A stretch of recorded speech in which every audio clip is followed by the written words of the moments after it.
How do you feel about that now if people say, like, or you look great for 81 or 82? How do you feel when people say that? And how do you respond? Well, I feel that I'm infinite, and my body is 81. Okay.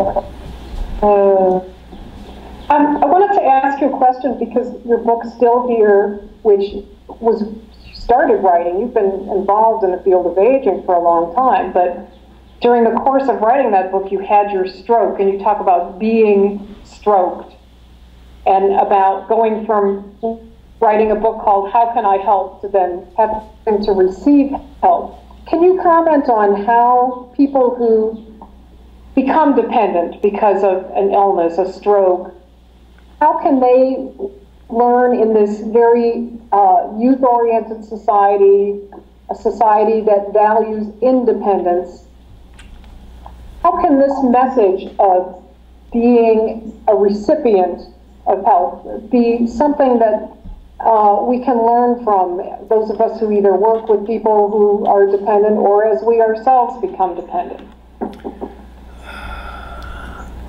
Well, I think we can become examples, and I have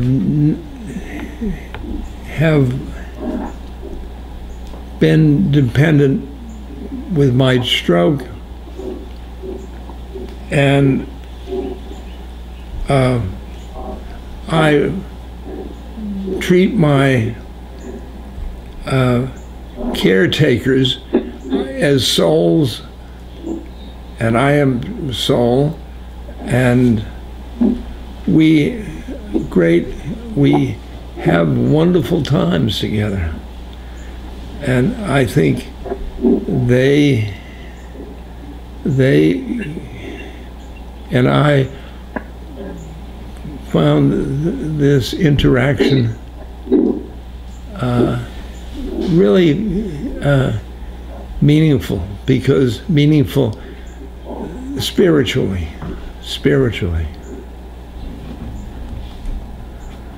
So that relationship that you develop is about the relationship, not about who's on which side of the equation. No, we're all helping each other. Yes. Yes. Yeah. So I'm going to ask Connie Goldman, who's written not only The Gifts of Caregiving, and I know you were part of that program when she produced it for National Public Radio in the 1980s, and now she's working on a new book about people who are in care with other people. And so I told her, this is your chance to ask Ram Dass a few questions. So Connie? Well, I think I would began by asking the question that you just asked, Connie, because I do know in this culture we have an attitude of course I can do it myself. Yeah. You were the caregiver for your father. I remember when you told me that story. Yeah. I've done a lot of interviews with people who have learned a good deal about themselves from the experience of being a caregiver. Can you talk about that, about your experience? Well, I teach a course to people who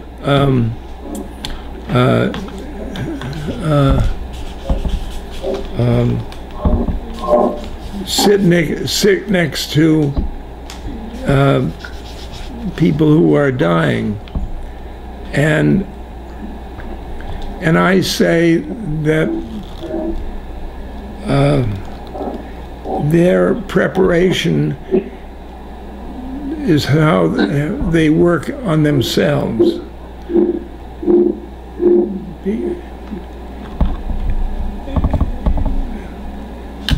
Because it's a soul recognizes another soul. And if you recognize the person you're caring for is a soul, not just a patient, they're going to soar high from their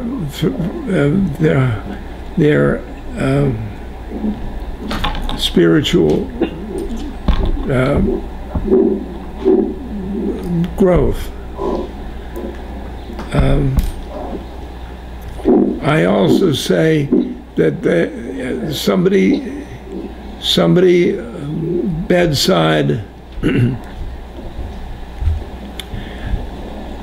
should be like a rock, a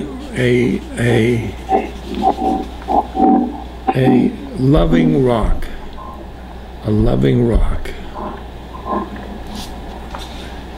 so that the person can push against them.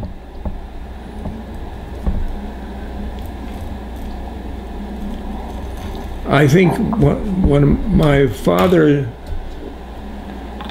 was aged,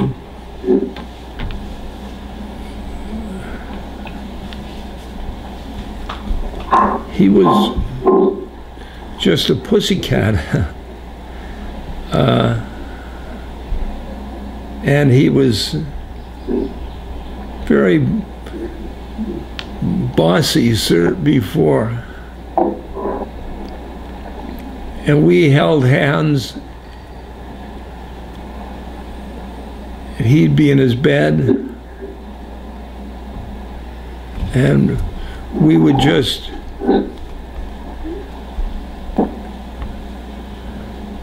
watch sunsets and watch dawns.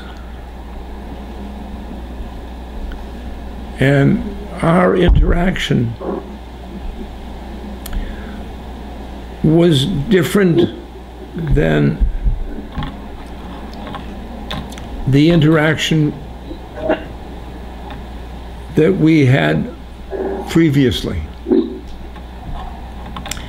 And I was thinking that a whole life we had together, but neither of us knew our spiritual hearts together.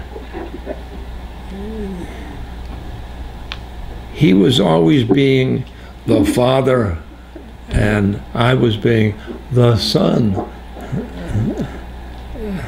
And we missed the whole thing, missed the whole show.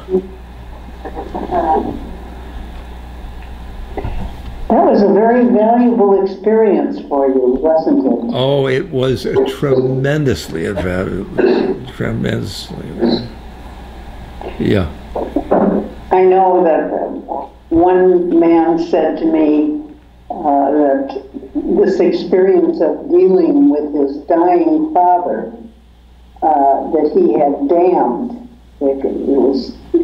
he was so angry and frustrated all the time.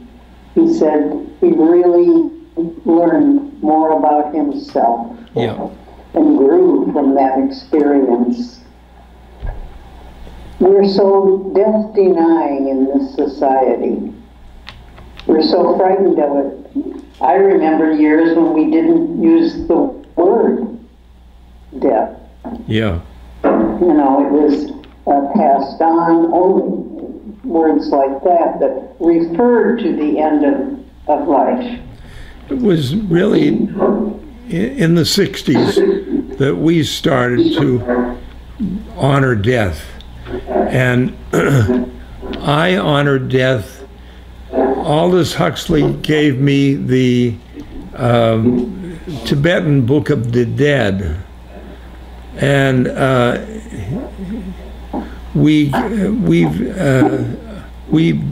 that book, a model for psychedelic travel, and we learned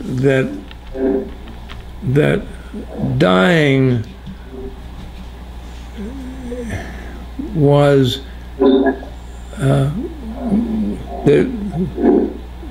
that psychedelic drugs were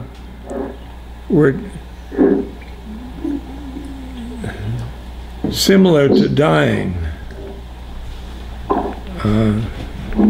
and we all found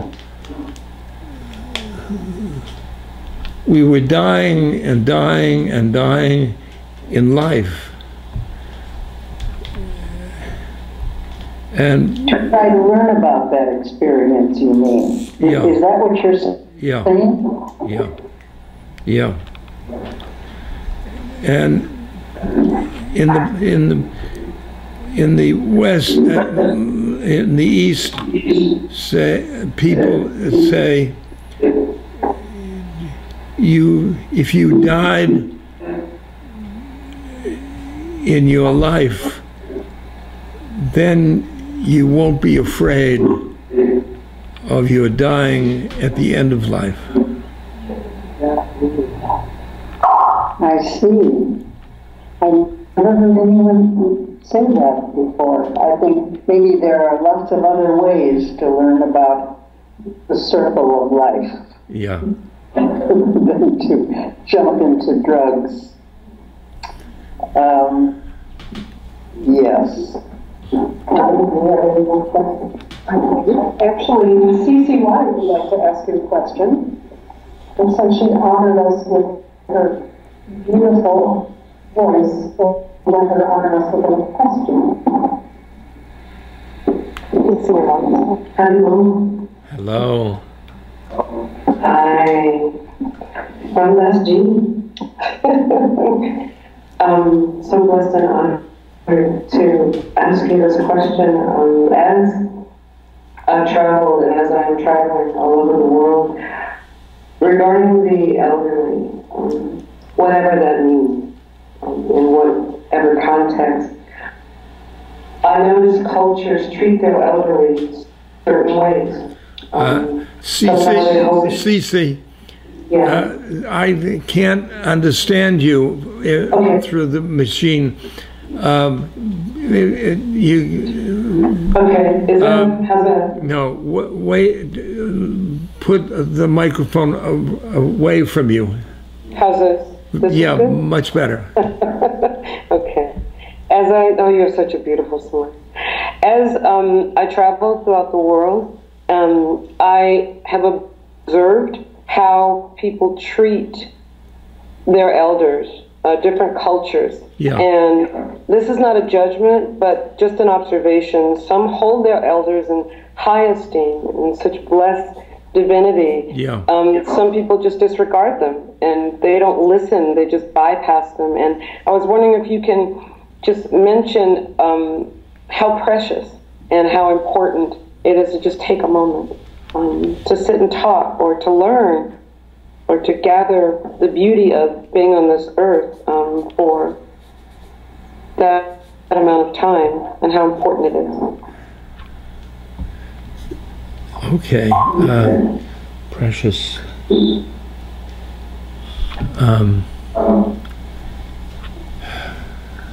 I'm finding aging very precious, because I've collected experiences from a long life, and I'm feeling subjective wisdom from inside. I'm inside.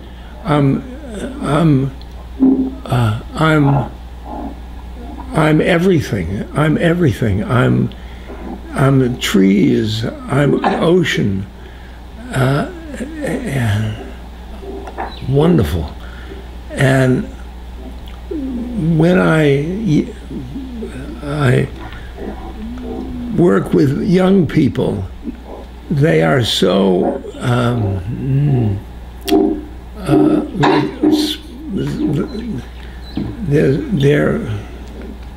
they're wide open. They're wide open to what I can contribute to their lives. And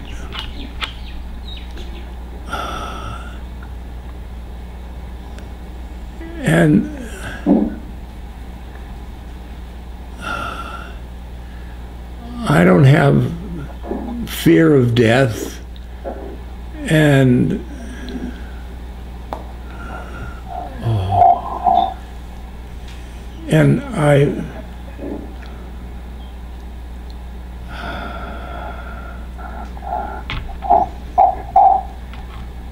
I have peace inside,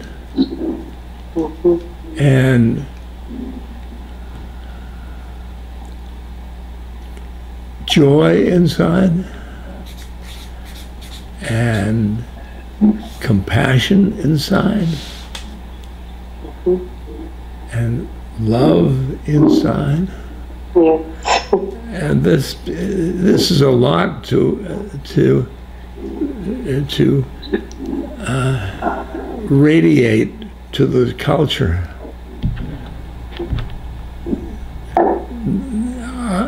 I'm part of the culture, and and it's inside, and now I can radiate it. I remember peace rallies, and the people go, "We want peace," and I wondered they wrote peace that way, but it could be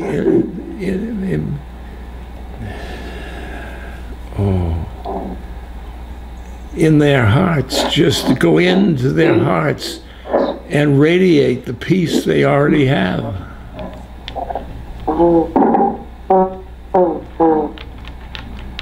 That's beautiful.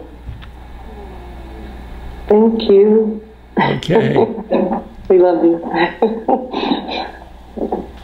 Ramdas, I thought this would be a great time to introduce the I Am Loving Awareness meditation, because in your book, Be Love Now, that was one of the most profound things that I learned. I learned a lot about lots of gurus, because you've known so many and written so eloquently about them.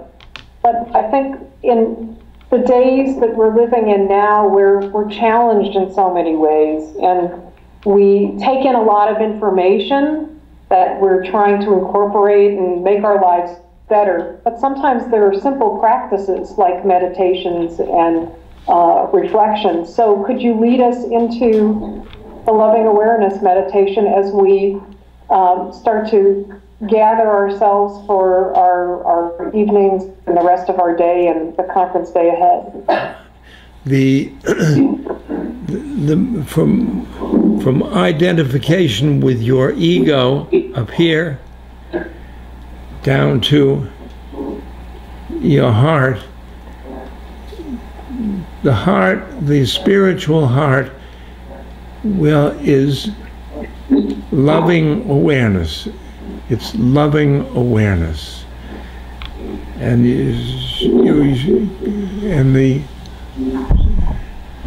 I am loving awareness.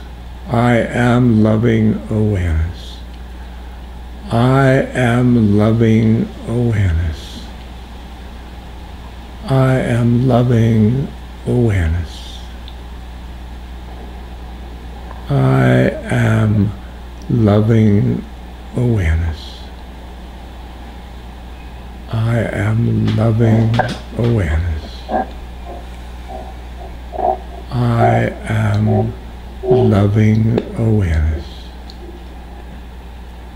I am loving awareness.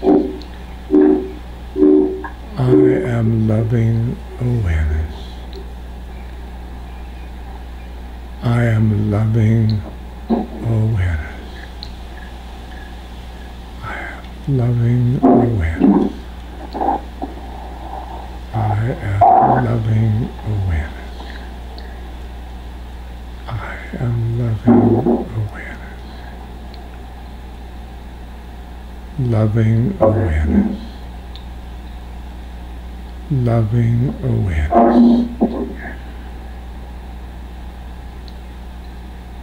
Concentrate on the middle of your chest, and there it will be, loving awareness. Yes. It's not a thing because it's a plane of awareness that not visible on this plane. I am loving awareness. I am loving awareness. Just these words are words, so they are pointing in this loving heart. I am loving awareness. I am loving awareness. I am loving awareness. I am loving awareness. I am loving awareness. I am loving awareness. Loving awareness. Loving awareness. Loving awareness.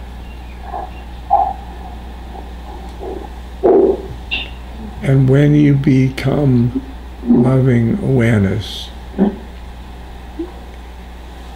you will find you're aware of everything, and it will be, everything will be loving.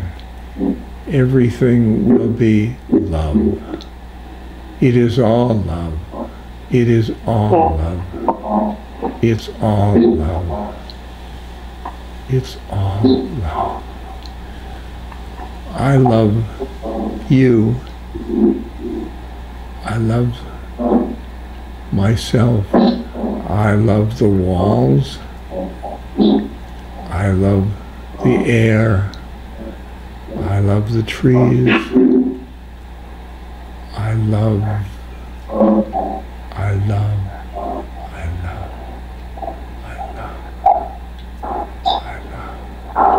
I love, I love.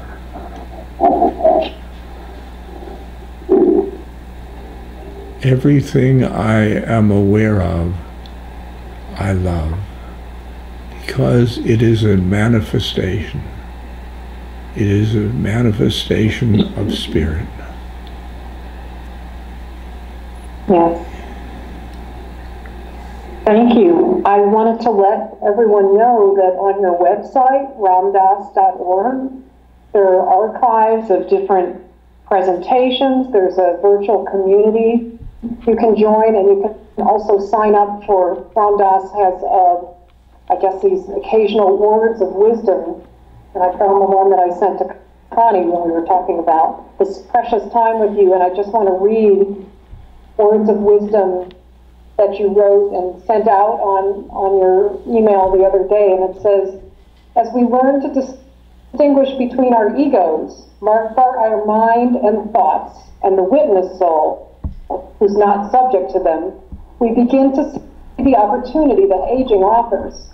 We begin to separate who we are from the roles that we play, and to recognize why the ego clings as it does to behaviors and images that no longer suit us. Stripped of its roles, the ego is revealed as fiction, but for the person without a spiritual context, this is pure tragedy. For seekers of truth who are aware of the soul, it is only the beginning. And I believe that today we had a beginning for many of us to new chapters and new opportunities to understand ourselves and others through the words that you talk about of love and caring. And we are so honored to have you with us today, and I'm going to turn the screen around so you can see people. I didn't want to do it till the end because I wanted to make sure that we didn't disrupt the connection. But please, let's give a round of applause to Ram Dass.